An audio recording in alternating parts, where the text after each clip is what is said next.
Hello friends, कैसे हैं आप दोस्तों। आज की वीडियो में हम सीखेंगे दो टेंस जो कि आप देख सकते हैं। एक का नाम है प्रेजेंट कंटिन्यूअस और दूसरे टेंस का नाम है प्रेजेंट परफेक्ट कंटिन्यूअस। दोस्तों उम्मीद करता हूँ आप बहुत अच्छे होंगे। हमारे चैनल पर अगर आप नए हैं तो चैनल को सब्सक्राइब करना ना भूलें और बेल आइकन प्रेस करना ना भूलें, जिससे हमारी आने वाली वीडियो का आपको नोटिफिकेशन मिल सके। और वीडियो को लाइक और शेयर ज़रूर कीजिए दोस्तों। लाइक कीजिए या ना कीजिए, बट शेयर ज़रूर कीजिएगा, क्योंकि आपका एक शेयर किसी को नॉलेज दे सकता है। तो चलिए शुरू करते हैं। दोस्तों आप देख सकते हैं यहाँ पे present continuous, present perfect continuous दो टेंस यहाँ पर लिखे हुए हैं। लेकिन ये जो प्रेजेंट परफेक्ट कॉन्टिन्यूस है, इसके यहाँ पर आप देखें, मैंने यहाँ पे लिखा हुआ है सिंस फोर। ये क्यों लिखा हुआ है, जबकि प्रेजेंट कॉन्टिन्यूस में मैंने ऐसा कुछ भी नहीं लिखा हुआ है। और ये दोनों टेंस मैंने एक साथ क्यों लिखे हैं, जबकि लास्ट वीडियो में मैंने आपको जो टेंस कराया था वो था प्रेजेंट इंडेफिनिट सिंगल टेंस था। लेकिन इसमें दो टेंस में एक साथ क्यों करा रहा हूँ, उसकी वजह बताना चाहूँगा। पहले यहाँ पे कुछ हिंदी में टेंस लिखे हैं, आप देख सकते हैं। टेंस को देखिए पहले, वजह आपको अपने आप पता चल जाएगी। बच्चे सो रहे हैं, यहाँ पे भी बच्चे सो रहे हैं, लेकिन टाइम दिया है सुबह से। राधा गाना गा रही है, लेकिन यहाँ भी राधा गाना ही गा रही है, लेकिन बहुत देर से। यहाँ पे वह तुम्हारी प्रतीक्षा कर रहा है, लेकिन यहाँ पे वह तुम्हारी प्रतीक्षा कर रहा है, लेकिन पिछले आधे घंटे से। दोस्तों प्रेजेंट परफेक्ट कॉन्टिन्यूअस और प्रेजेंट परफेक्ट दोनों में बस यही एक अंतर है, यही मेन अंतर है। इस टाइम में सिर्फ इस टेंस में, प्रेजेंट कॉन्टिन्यूअस में सिर्फ आपको ये बताया जाएगा एक्शन हो रहा है, जबकि प्रेजेंट परफेक्ट कॉन्टिन्यूअस में आपको ये बताया जाएगा कि एक्शन कब से हो रहा है, कितनी देर से चल रहा है। और एक चीज़ और नोटिस कीजिए, दोनों टेंसों में कॉमन क्या है, रहे हैं, रही है, रहा है। दोनों टेंसों की पहचान एक जैसी है। पहचान एक जैसी क्यों है, क्योंकि दोनों ही प्रेजेंट के टेंस हैं और दोनों ही कॉन्टिन्यूअस हैं। प्रेजेंट का ये भी कॉन्टिन्यूअस है, ये भी प्रेजेंट का कॉन्टिन्यूअस है, लेकिन इसमें सिर्फ परफेक्ट आ गया और इस परफेक्ट की वजह से टाइमिंग आ गई। और इस टाइमिंग में ये जो आ रहा है से, यहाँ पे भी से पहले सुबह, बहुत देर, पिछला आधा घंटा।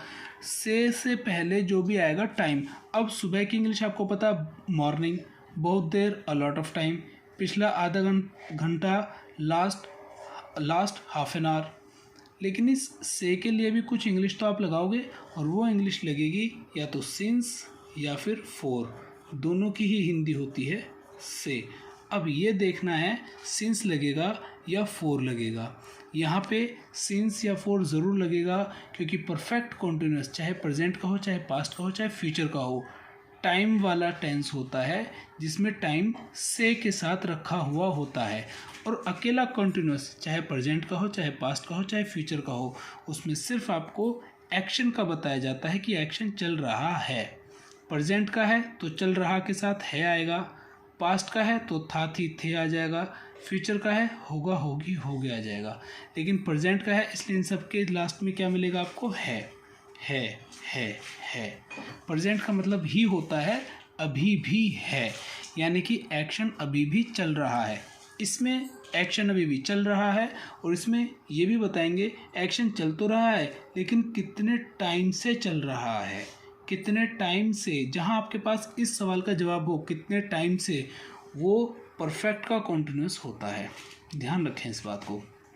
अब बात आती है दोनों में अंतर क्या है। जब ये वाला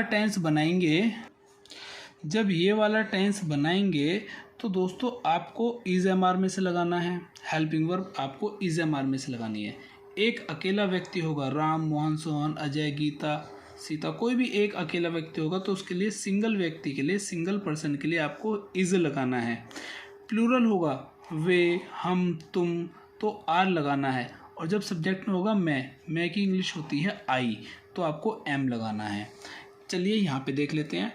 इस वाले टेंस में एक अकेला व्यक्ति होगा, राम, मोहन, सोहन। जैसे राधा बहुत देर से गाना गा रही है, राधा यहाँ पे एक अकेली है, एक इंसान है, तो हैज़ बीन लगाएंगे। बच्चे सुबह से सो रहे हैं, यहाँ पे बच्चे यानी एक से ज़्यादा हैं, चाहे कितने भी हों इससे कोई मतलब नहीं है, बस ये श्योर होना चाहिए एक से ज़्यादा हों, प्लूरल हों, तो आप हैव बीन लगाएंगे। यानी सिंगुलर के लिए हैज़ बीन और प्लूरल के लिए आपको हैव बीन लगाना है। ठीक है। दूसरा अंतर देखो, दोनों में पहचान सेम है, रहा है, रही है, रहे हैं। आपको मैंने पहचान टेंस के लास्ट में दिखा दी, पहचान सेम है, रहा है, रही है, रहे हैं। हेल्पिंग वर्ब अलग अलग है, सिर्फ हेल्पिंग वर्ब। मेन वर्ब दोनों में सेम है, दोनों कंटिन्यूअस है तो दोनों में सेम मेन वर्ब लगेगी, और जो मेन वर्ब होगी वो होगी जीरंड। जीरंड का मतलब फर्स्ट फॉर्म के साथ जब आप आईएनजी जोड़ देते हैं, फर्स्ट वर्ब में जब हम आईएनजी जोड़ देते हैं, going, singing, eating, dancing, playing, running, ये सब आईएनजी वर्ब्स होती हैं। इन्हें फोर्थ फॉर्म भी कह देते हैं, जीरंड फॉर्म भी कह देते हैं इनको। ठीक है, तो चलिए आइए इनके कुछ एग्जांपल्स देख लेते हैं। लेकिन एग्जांपल देखने से पहले मैं आपको थोड़ा सा सिंस फॉर का क्लियर कर दूं, सिंस कब लगाना है और फॉर कब लगाना है। जो टाइम, यहाँ देखिए सिंस के बारे में बताते हैं, जो टाइम काउंट ना किया जा सके, टाइम को काउंट किया भी जाता है और नहीं भी किया जाता। जब ऐसी कंडीशन आ जाए जिस टाइम को आप काउंट नहीं कर सकते, जैसे कि part of day, morning, evening, night, yesterday, afternoon. Morning, अब आप कहें मैं सुबह से किताब पढ़ रहा हूँ, कितनी सुबह, 1 सुबह, 2 सुबह, 3, 4, 10, 20, 50, आप इसे काउंट नहीं कर सकते। वह शाम से तुम्हारा वेट कर रहा है, इवनिंग से वेट कर रहा है तुम्हारा, इवनिंग को नहीं गिन सकते, नाइट को नहीं गिन सकते। अगर मैं देखो, ये गिन सकते हैं 2 रातों से, 3 रातों से, लेकिन जब सेंटेंस में गिन करके ना बताया गया हो, ठीक है, अब वो कहे वह रात से पढ़ रहा है, तो उसमें यह बताया गया रात से पढ़ रहा है, कितनी रातों से पढ़ रहा है गिनती करके नहीं बताया गया। ठीक है, डेट आ जाए, वह 10 अप्रैल 2010 से यहाँ रह रहा है, डेट आ जाए आपको सिंस लगाना है।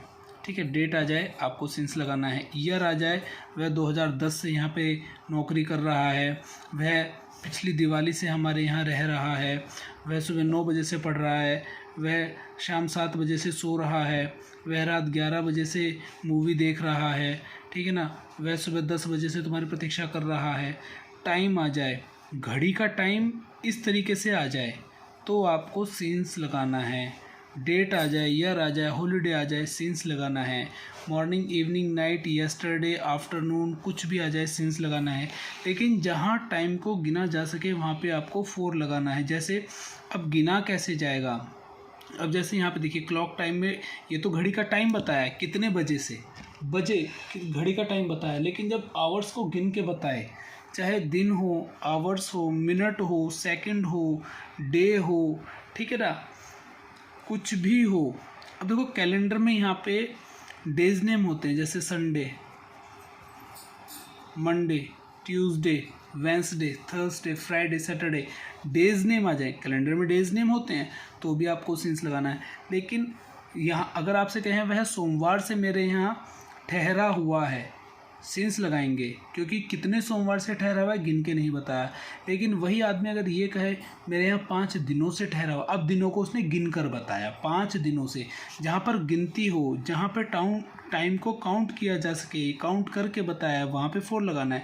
5 दिनों से, 5 डेज, आप फॉर लगाइए। 6 साल से मेरे यहाँ नौकरी कर रहा है, 6 ईयर्स, आप फॉर लगाइए। लेकिन अगर सन बता दे 1987, देखो कैलेंडर में सन आता है, ध्यान रखना सिंस लगेगा, सिंस वाले उसमें लिख रखा है। ठीक है, लेकिन गिन के बताए फॉर लगेगा। 10 साल, 20 साल, 50 साल, फॉर लगेगा। आवर्स को गिन के बताए फॉर लगेगा। दिनों को गिन के बताए 3 दिन, 5 दिन, 10 दिन, 50 दिन, फॉर लगेगा। 2 घंटे, 4 घंटे, 6 घंटे गिन के बता रहा है, फॉर लगेगा। जहाँ गिन के बता रहा है वहाँ फॉर लगेगा, जहाँ बिना गिने बता रहा है वहाँ पे सिंस लगेगा। उम्मीद करते हैं ये चीज़ आपको समझ में आई होगी। चलिए अब इसके आगे चलते हैं। अब कुछ एग्जांपल्स देख लेते हैं दोस्तों। देखिए यहाँ पे मैंने कुछ प्रेजेंट कॉन्टिन्यूस टेंस के एग्जांपल लिखे हैं और यहाँ पे प्रेजेंट परफेक्ट कॉन्टिन्यूस के। देखिए एक जने के साथ अमर इज़ रीडिंग ए बुक, अमर के साथ इज़ आया क्योंकि हमें सिर्फ इतना बताना है कि अमर क्या कर रहा है, किताब को पढ़ने का काम कर रहा है। लेकिन यहाँ पे हमने ये भी बताया कि वो कब से कर रहा है। अमर रीडिंग अ बुक, किताब तो पढ़ रहा है लेकिन कब से, फॉर 2 आवर्स, 2 घंटे से। अब हमने टाइम बता दिया ना कब से पढ़ रहा है, तो यहाँ पे हमने हेल्पिंग वर्ब को चेंज कर दिया, एक जने के लिए हैज़ बीन लगा दिया, जबकि हमें सिर्फ यही बताना था कि क्या चल रहा है, क्या एक्शन हो रहा है, तो इज़ लगाया। जब टाइम भी मेंशन कर रहे हैं कब से, तब हैज़ बीन लगा दिया, एक जने के लिए हैज़ बीन, यहाँ पे एक जने के लिए इज़। यहाँ पे देखिए, she is singing a song, वह एक गाना गा रही है, ये तो बताया गाना गा रही है, पर कब से गा रही है ये नहीं बताया। तो जब हमें नहीं बताया तो टेंस हमारा कंटिन्यूस में रहा, प्रेजेंट कंटिन्यूस में, और एक जने के लिए हमने इज़ लगा दिया। और यहाँ पे देखिए, शी, वह गाना तो गा रही है, she has been singing a song, वह गाना तो गा रही है लेकिन कब से, फॉर 5 मिनट से, मिनट की मैंने शॉर्ट फॉर्म लिख दी MIN, 5 मिनट से गाना गा रही है, पिछले 5 मिनट से गा रही होगी या 5 मिनट से गा रही है, तो टाइम मेंशन कर दिया तो हैज़ बीन लगा दिया। अब यहाँ पे देखिए, दे आर सेलिंग पेन्स, वो पेन बेच रहे हैं, they have been selling pens 11 AM, since, यहाँ पे सिंस की हिंदी है से, 11 बजे से, 11 बजे से, फॉर 5 मिनट्स, फॉर की हिंदी है यहाँ पे से, मिनट को गिन के बताया, 5 मिनट गिन के बताया है इसलिए 4 लगा दिया, लेकिन यहाँ पे घड़ी का टाइम बताया 11 बजे, और मैंने बताया था क्लॉक का टाइम आएगा तो सिंस लगेगा। उम्मीद करता हूँ ये भी अच्छे से समझ में आया होगा। अब अगर इसमें नोट लगाना हो तो आपको मैंने पहले बताया था, अमर इज़ रीडिंग अ बुक, अमर किताब पढ़ रहा है, मुझे कहना अमर किताब नहीं पढ़ रहा, अमर इज़ नोट, नोट को यहाँ लगा देंगे, हेल्पिंग वर्ब के तुरंत बाद नोट लगा देंगे तो मना हो जाएगा भाई अमर किताब नहीं पढ़ रहा है। ऐसे ही मुझे कहना है भाई अमर 2 घंटे से किताब नहीं पढ़ रहा, हो सकता है ज़्यादा टाइम से पढ़ रहा हो या अभी 5 ही मिनट हुए हैं पढ़ते हुए, लेकिन किसी ने कह दिया 2 घंटे से, तो हम मना करें नहीं भाई 2 घंटे से नहीं पढ़ रहा, अमर हैज़ बीन। अब यहाँ पे helping verb has been 2 word से बनी है, तो नॉट कहाँ लगेगा, यहाँ बीच में, यहाँ पे लगेगा नॉट, ध्यान रहे, Amar has not been reading a book for 2 hours, ठीक है, ध्यान रहे इस बात का। और अगर यही यहाँ पे भी देख लो, शी हैज़ नॉट बीन, अगर नॉट लगाना है तो यहाँ पे लगेगा, they have not been selling pens since, भाई वो 11 बजे से पेन नहीं बेच रहे हैं, तो यहाँ पे भी नॉट यहाँ लगेगा, ठीक है। और अगर इसी टेंस को आपको इंटेरोगेटिव बनाना हो तो आपको करना क्या है, हेल्पिंग वर्ब को जस्ट आगे रख देना है, ये जो इज़ है इसे आगे रख देंगे, कुछ इस तरीके से हो जाएगा, इज़ अमर, बस इसको आगे रख देना है, तो इज़ अमर, ये देखिए कुछ इस तरीके से हो जाएगा, बाकी सेम रहेगा, is Amar reading a book, तो हेल्पिंग वर्ब को आगे रख देंगे तो बस आपके सेंटेंस की शुरुआत किससे मानी जाएगी, क्या अमर रीडिंग पढ़ रहा है ए बुक, किताब। और ये जो नोट हमने हेल्पिंग वर्ब के बाद लगाया था, अगर आप इसे यहीं रखा रहने देंगे तो कुछ ऐसा हो जाएगा, इज़ अमर नॉट रीडिंग, क्या अमर नहीं पढ़ रहा है एक किताब। ऐसे यहाँ पे इज़ को आप अगर पहले लगा दें, इज़ शी सिंगिंग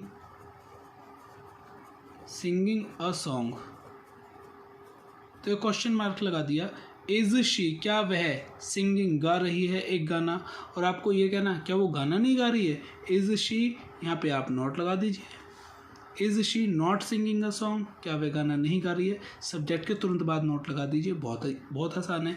ऐसे ही यहाँ पे करना है, अगर आपको इन्हें भी इंटरोगेटिव बनाना है तो यहाँ पे आपको क्या करना पड़ेगा, हैज़ बीन, इन दोनों में से केवल हैज़ को ही आगे रखना है, बीन को अपनी जगह से नहीं हिलाना है, हैज़ को आगे रखना है, हैव को आगे रखना है, बस इतना ही करना है। अगर आप हैज़ को आगे रख देंगे तो ये सेंटेंस कुछ ऐसे हो जाएगा, has Amar been reading a book for 2 hours, तो हैज़ के आगे होने से क्या हो जाएगा, क्या अमर रीडिंग पढ़ रहा है एक किताब को फॉर 2 आवर्स, 2 घंटे से, यानी क्या अमर 2 घंटे से एक किताब पढ़ रहा है। और आपको ये कहना है क्या अमर 2 घंटे से किताब को नहीं पढ़ रहा है, तो नोट को भी बस यहीं पे रखा रहना है, तो नोट को भी आपको नहीं हटाना है, सिर्फ हटाना क्या है, हैज़ को हटाना है। इस तरीके से आप इंटरोगेटिव बना लेंगे। तो चलिए आइए अब इस टेंस के कुछ रूल्स हैं उन्हें देख लेते हैं।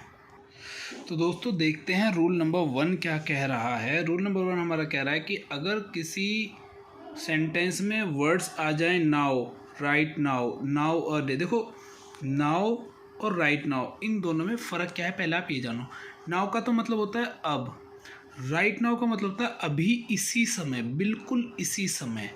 अब में तो आप ये कह सकते हो, जैसे अभी आप थोड़ी देर में खाना खाओगे तो आप ये कह सकते हो भाई अब मैं खाना खा रहा हूँ, मतलब अभी मैं खाना खाऊंगा, ठीक है। राइट नाउ अगर आपके हाथ में आपने गिलास पकड़ा हुआ है जूस का, आप कुछ भी कर रहे हो, आप बैठे हुए हो, तो ऑन द स्पॉट आप क्या कर रहे हो? नाउ ए डे, आजकल, दीज डेज, आजकल, इन दोनों का मीनिंग सेम है। Day in day out, day in day out का मतलब होता है दिन रात। तो देखिए ये वर्ड्स आप कंटिन्यूस टेंस में यूज़ कीजिए, जैसे कि आई एम प्लेइंग नाउ, इस वक्त मैं खेल रहा हूँ। आईएनजी वाले टेंस में ये वर्ड्स यूज़ होते हैं। What are you doing right now, right now, what are you doing right now, तुम क्या कर रहे हो इस समय। She is working very hard, वह बहुत मेहनत कर रही है। नाउ ए डे, आजकल, यानी आजकल वो बहुत मेहनत कर रही है। अगला रूल देख लेते हैं, अगला रूल क्या कह रहा है? फ्यूचर का फिक्स एक्शन, जहाँ आपका फ्यूचर का कोई प्लान फिक्स हो जाए वहाँ पे आप इन कंटिन्यूस टेंस लगा सकते हैं, जैसे कि दे आर कमिंग, वे आ रहे हैं, नेक्स्ट वीक, अगले सप्ताह। देखो कंटिन्यूस का मतलब तो ये होता है कि काम चल रहा है, ठीक है, काम का लगातार चलते रहना। लेकिन प्रेजेंट कंटिन्यूस में हम फ्यूचर को भी बताते हैं, ऐसा किया जा सकता है।